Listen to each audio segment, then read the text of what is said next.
Good morning, everyone, and welcome to the Think Future podcast. I'm your host, Cal Bucas, and once again, we're coming at you live from deep in the heart of Silicon Valley, California. We're talking innovation startups of the future, not necessarily those, and not necessarily in that order. So here's my problem. We now live in a world of hyper-personalization. When you go to your machine, your computer or your phone, and you call up Google or some other search engine, and you enter a term, no matter what that term is, you enter a term, that machine or the tool or the computer remembers that term, and it remembers that you are searching for that term, and then from that point on, it funnels the content that you get towards that term. It focuses everything that comes in to that term until you type in another term. And then even when you type in that other term, it still gives you stuff from that previous term. So it remembers everything you have, everything you've put in. And it takes all of these things that you put in, and it creates a hyper-personalized experience just for you. A hyper-personalized experience just for you. And the problem with a hyper-personalized experience that's just for you is that this hyper-personalized experience just for you won't help you explore, won't help you discover.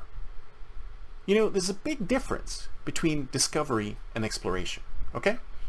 So discovery is coming across new things that you've never seen before. Think Christopher Columbus going across the ocean looking for the Far East.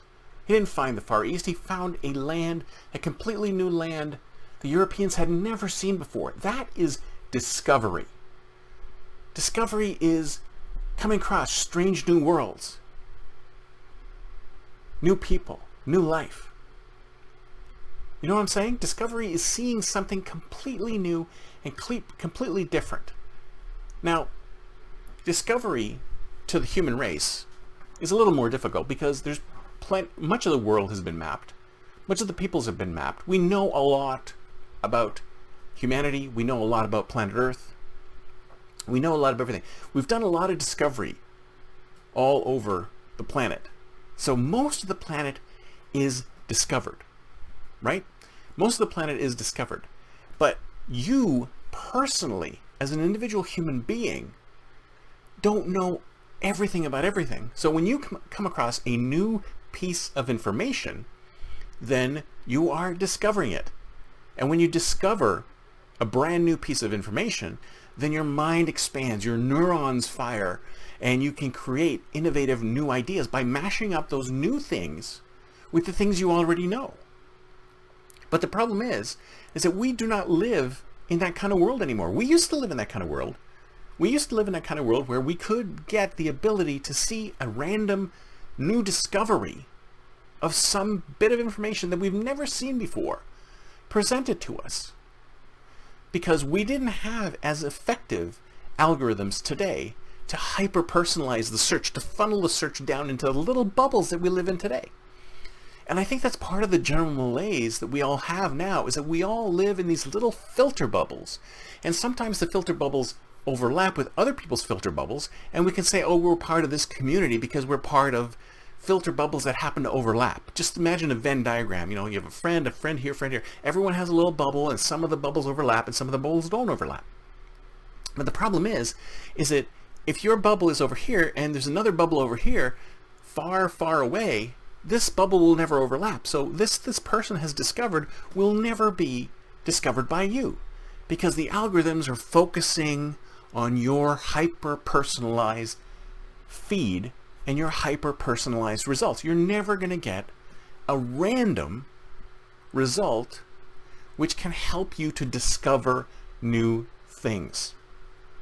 We've eliminated discovery. Even the last site that allowed us to discover things like Stumble Upon, those are gone. Nobody, and the question I have is that that's been gone for a while now, and there hasn't really been a good alternative to that yet. And I wonder to myself, is this something that people don't want? People don't want to discover anymore. People figure that it's over, we've discovered everything, and I know everything, and if I need to know something, I'll just ask Google, and Google will give me the answer? That's not how it works. That's not how it works. There is so much out there. So much information out there that's yet to be discovered by you personally. So much that's yet to be discovered.